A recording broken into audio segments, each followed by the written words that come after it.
कहानी की शुरुआत होती है जूलियट नाम की एक लड़की से, जो कि एक बंजर और सुनसान शहर में अपनी वैन से अकेले सफर कर रही थी, क्योंकि ये पूरा शहर तबाह हो चुका है और यहाँ के सभी लोग मारे जा चुके हैं। अब जिंदा थी तो सिर्फ जूलियट और उसकी कम्युनिटी के 36 लोग, जिनके लिए खाने और रोजमर्रा की चीजों की तलाश में जूलियट यहाँ से वहां भटक रही थी।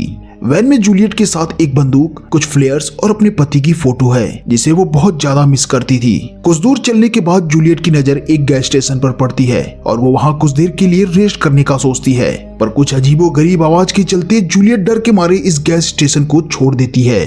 दरअसल इस पूरे शहर में अपोकलिप्स फैला हुआ है, जिसकी वजह से शहर में अजीब से दिखने वाले क्रीचर घूम रहे हैं। ये क्रीचर इंसानों को मार के खाते हैं। ये क्रीचर दिन में तो छुप जाते हैं, लेकिन रातों में बाहर निकलकर लोगों पर हमला करते हैं। गैस स्टेशन में जूलियट ने जो आवाजें सुनी थी वो भी इन्हीं क्रीचर्स की थी, जो वहाँ पर छुपे हुए थे।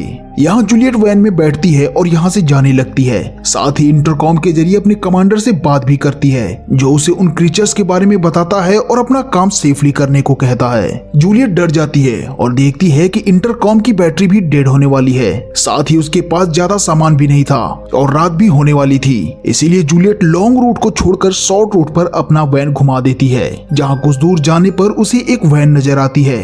जूलियट जब उस वैन के पास जाती है तो एक आदमी को देखती है, जो कि काफी जख्मी हालत में पड़ा हुआ था। ये आदमी बताता है कि पिछली रात उस पर क्रीचर्स ने हमला कर दिया था, जिसे उसने उस वैन में बंद कर दिया है। ये आदमी जूलियट से खुद को मारने के लिए कहता है, क्योंकि अब उससे ये दर्द बर्दाश्त नहीं हो रहा था। लेकिन जूलियट को भी रात को उन क्रीचर्स का सामना करना था, इसीलिए वो बुलेट वेस्ट नहीं करना चाहती थी। जूलियट समझदारी दिखाते हुए वैन के अंदर जाती है और उस क्रीचर को शूट कर देती है। साथ ही जरूरत का सारा सामान लेकर वो बाहर आ जाती है। इधर वो आदमी भी मौत की नींद सो चुका था। अब क्योंकि रात भी होने वाली थी, इसीलिए जूलियट स्पीड में अपनी वैन दौड़ाती है ताकि जल्दी से बेस पर पहुंच सके। पर इसी बीच उसकी नजर अपने पति की तस्वीर पर पड़ती है, जिसे देखकर वो डाइवर्ट हो जाती है, जिससे उसकी वैन का एक्सीडेंट हो जाता है और सीन सीधा शिफ्ट होता है पास्ट में। ये एपोकलिप्स से पहले का टाइम था, जब सब कुछ खुशहाल था। यहाँ हम जूलियट को देखते हैं, जो कुछ खाते खाते फ्रेंच बैकन की तस्वीर को एक टक देखी जा रही थी। इतने में इस आर्ट गैलरी का मालिक जैक भी वहाँ आ जाता है। जैक जूलियट से कहता है कि क्या तुम्हें ये पेंटिंग या बैकन पसंद है? जूलियट कहती है कि वो तो सिर्फ यहाँ पर खाने पीने के लिए आई थी। जूलियट की बातें सुनकर जैक भी समझ जाता है कि इसे पेंटिंग्स की जरा भी नॉलेज नहीं है। बातों ही बातों में जूलियट कहती है कि बाहर बारिश हो रही थी, इसलिए वो बस यूं ही यहाँ पर आ गई। जैक जूलियट को एक पेंटिंग दिखाता है, जो दिखने में थोड़ी वियर्ड थी। जैक कहता है कि इस तस्वीर को तुम भी अगली नजर से देख रही हो, लेकिन जरा ध्यान से देखो, ये पेंटिंग असल में बहुत खूबसूरत है। यानी जैक जूलियट को अंदरूनी खूबसूरती का पाठ पढ़ा रहा था। खैर, अब क्योंकि जैक का सोचना था कि उसे और जूलियट को गॉड ने मिलाया है, इसीलिए वो अगले दिन जूलियट से फिर से मिलने को बुलाता है और उसे अपने घर भी ले जाता है। जहाँ जैक का आलीशान घर देखकर जूलियट का मुंह खुला का खुला रह जाता है, क्योंकि जैक बहुत ही अमीर था और जूलियट बहुत गरीब थी। कुछ देर दोनों बातें करते हैं और हमें पता चलता है कि दोनों के ही पेरेंट्स बचपन में ही गुजर चुके हैं। बातों ही बातों में जूलियट को अजीब सा फील होता है और वो वहाँ से चली जाती है। कुछ दिन बाद जैक जूलियट को एक रेस्टोरेंट में देखता है, जहाँ वो किसी बुजुर्ग आदमी के साथ बैठी हुई थी। जैक को जब पता चलता है कि जूलियट ये सब पैसों के लिए करती है, तो उसे बहुत बुरा लगता है और वो जूलियट के पीछे पीछे उसके घर तक पहुंच जाता है, जहाँ कुछ गुंडे उसे परेशान कर रहे थे, क्योंकि जूलियट ने घर का रेंट नहीं दिया था। जैक उसकी मदद करता है और घर के अंदर आकर कहता है कि मैं तुम्हारी मदद कर सकता हूँ, लेकिन जूलियट जैक को काफी कुछ सुनाते हुए घर से बाहर भेज देती है। जैक भी चुपचाप वहाँ से चला जाता है। फिर हम कुछ दिन के बाद का सीन देखते हैं, जहाँ जूलियट बहुत ही बुरी हालत में जैक के घर पहुँचती है। जूलियट की बॉडी और चेहरे पर चोट के बहुत सारे निशान थे, जो उसे उन्हीं गुंडों ने दिए थे। जैक जूलियट की ये कंडीशन देखकर उसे घर के अंदर लाता है और उसकी पूरी मदद करता है, क्योंकि वो उससे सच्चा प्यार करता था। लेकिन जूलियट इस बात से बेखबर थी। अब क्योंकि जूलियट को नशे की आदत थी, तो ठीक होने के बाद वो ड्रग्स लेने के लिए जाती है, लेकिन जैक उसे रोक देता है, जिस वजह से जूलियट को बहुत गुस्सा आता है और वो उसके ऊपर घर का सारा सामान तोड़ना शुरू कर देती है। पर जैक जैसे तैसे करके उसे कंट्रोल करके गले लगा लेता है। जैक चाहता है कि जूलियट इस नशे की लत से हमेशा हमेशा के लिए आजाद हो जाए, इसलिए वो शहर से बाहर एक बड़ा सा घर लेता है और जूलियट के साथ शादी करके वहीं शिफ्ट हो जाता है। कुछ दिन के बाद जूलियट खुशखबरी देती है कि वो प्रेग्नेंट है और दोनों बहुत ही ज्यादा खुश होते हैं। लेकिन डिलीवरी के टाइम बच्चा मरा हुआ पैदा होता है, जिस वजह से वो दोनों पूरी तरह से टूट जाते हैं। जैक को पता था कि ये सब जूलियट की वजह से हुआ था, लेकिन वो उससे फिर भी कुछ नहीं कहता, क्योंकि वो खुद भी काफी दुखी था। मगर मगर अब जूलियट पहले से भी ज्यादा नशे की शिकार हो जाती है और रात रात भर नशे की हालत में घर से बाहर रहती है। पर जैक हर रोज उसे ढूंढकर घर ले आता था। लेकिन एक दिन जब ये दोनों कार में बैठे होते हैं तो दोनों के बीच में बहस हो जाती है। जूलियट जैक को अपने बच्चे की मौत के लिए ब्लेम करती है, इसीलिए जैक गाड़ी से निकलकर सबवे की तरफ जाने लगता है, जबकि जूलियट फिर से बार में आकर शराब पीना शुरू कर देती है। कुछ देर बाद जैक उसे फोन करता है, लेकिन जूलियट उसे इग्नोर करती है। पर तभी टीवी पर न्यूज आती है कि सबवे के पास एक केमिकल अटैक की वजह से 40 लोगों की मौत हो चुकी है। ये देखकर जूलियट घबरा जाती है क्योंकि जैक भी वहीं गया था, इसीलिए वो फोन उठाकर जैक को कॉल करने लगती है। लेकिन फोन जैक नहीं बल्कि कोई और उठाता है और कहता है कि जैक हॉस्पिटल में है और उसकी हालत बहुत ही ज्यादा खराब है। जूलियट फौरन ही हॉस्पिटल पहुंचती है, जहां पर जैक सच में बहुत बुरी कंडीशन में था। जैक बोल नहीं सकता था, इसीलिए वो एक बोर्ड पर लिखकर जूलियट को आई लव यू कहता है। जूलियट भी दुख से भर जाती है और रिग्रेट करने लगती है कि अगर उनके बीच झगड़ा ना हुआ होता तो आज जैक उसके साथ होता।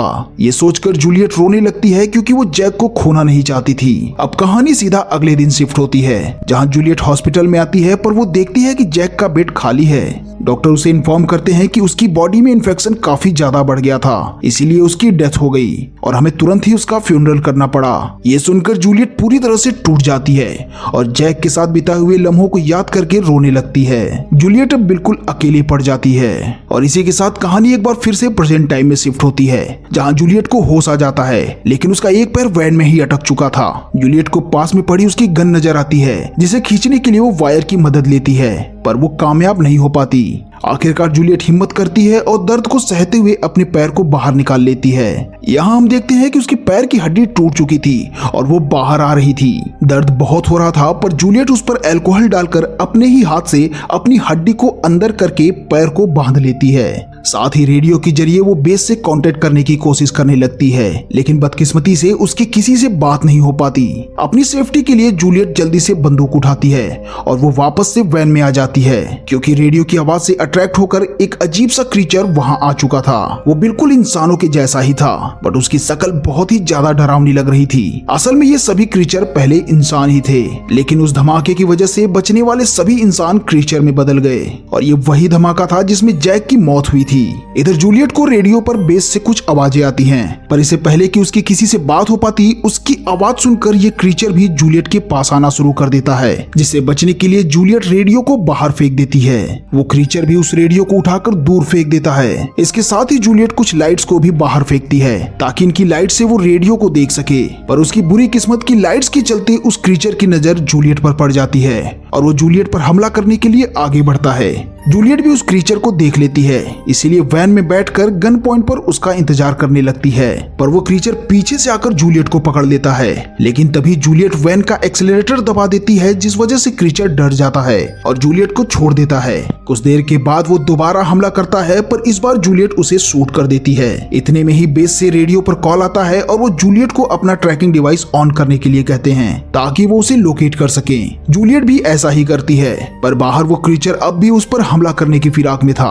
अपनी इस कोशिश में वो क्रीचर वैन के सामने वाला शीशा तोड़ने में कामयाब हो जाता है और जूलियट पर हमला करने के लिए आगे बढ़ता है, पर इस बार जूलियट वैन की हेडलाइट जला देती है, जिससे ये क्रीचर भाग जाता है, क्योंकि ये क्रीचर ज्यादा रोशनी में नहीं रह सकते थे।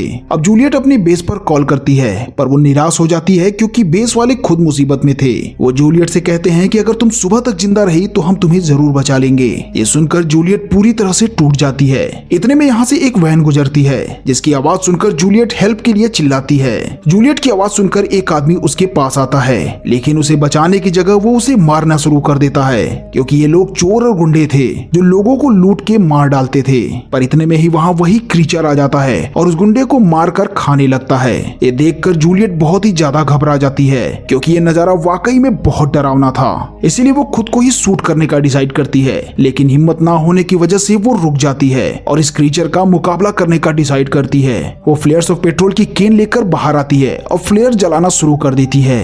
रोशनी देखकर वो क्रीचर जूलियट के पास आने लगता है, लेकिन जैसे ही वो पेट्रोल कैन के पास आता है, जूलियट उसमें शूट कर देती है और पेट्रोल का कैन फट जाता है। पर इसके बावजूद भी वो क्रीचर बच जाता है और जूलियट पर अटैक कर देता है, लेकिन जूलियट भी उसे शूट कर देती है। अब चूंकि वो बहुत ज्यादा थक चुकी थी, इसीलिए वो खुद भी वहीं लेट जाती है और उसकी वहीं पर आंख लग जाती है। सुबह होने वाली थी, तभी क्रीचर की आंख खुलती है और वो जूलियट के करीब आने लगता है। जूलियट भी घबरा जाती है, लेकिन वो उसे शूट नहीं कर पाती क्योंकि उसकी बंदूक की गोलियां अब खत्म हो चुकी थी। वहीं क्रीचर भी जूलियट को नुकसान पहुंचाने की जगह उसको बिल्कुल वैसे ही टच करता है जैसे जैक किया करता था। ये देखकर जूलियट समझ जाती है कि वो कोई और नहीं बल्कि उसका जैक ही है। जैक उस दिन मरा नहीं था बल्कि वो भी क्रीचर बन गया था और पिछली रात वो जूलियट की रक्षा कर रहा था, जबकि जूलियट कुछ और ही समझ रही थी। इसी बीच जूलियट को जैक की वो अगली पेंटिंग वाली बात याद आती है और वो समझ जाती है कि उन्हें गॉड ने ही मिलवाया है। साथ ही वो जैक से ये भी कहती है कि वो उससे सच्चा प्यार करती है, लेकिन अब जूलियट खुद को और जैक को शूट करके मार डालती है